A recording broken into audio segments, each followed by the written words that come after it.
৩৫ টাকার লটারির টিকিটেই ভাগ্যের চাকা বদলে গেল ফুটবল খেলোয়াড়ের। এক টিকিটেই মিলল ১ কোটি।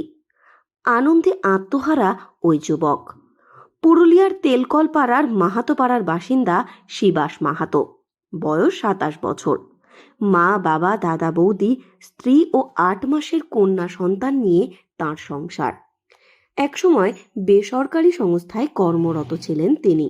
তবে বর্তমানে তার নেশা ও পেশা দুই ফুটবল খেলা। তার মাঝে আরও একটি শখ রয়েছে তার, তা হলো প্রত্যেক দিন লটারির টিকিট কাটা। নিয়ম করে বিগত ৫ বছর ধরে তিনি লটারির টিকিট কাটছেন। এর আগে কখনো তার লটারির টিকিটে কোনো পুরস্কার আসেনি। এই প্রথমবার তিনি লটারির টিকিট কেটেই ১ কোটি টাকা জিতে ফেলেছেন। তিনি কখনো ভাবতেই পারেননি এইভাবে এক ঝটকায় ১ কোটি টাকার লটারি জিতবেন। এ বিষয়ে শিবাস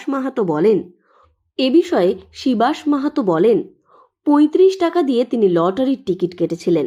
সেই টিকিটেই ১ কোটি টাকা পুরস্কার পেয়েছেন। এই পুরস্কারের অর্থ দিয়ে তিনি কি করবেন তা এখনো পর্যন্ত সিদ্ধান্ত নেননি। এই টাকা পেয়ে তার পরিবারের সদস্যরাও ভীষণ খুশি।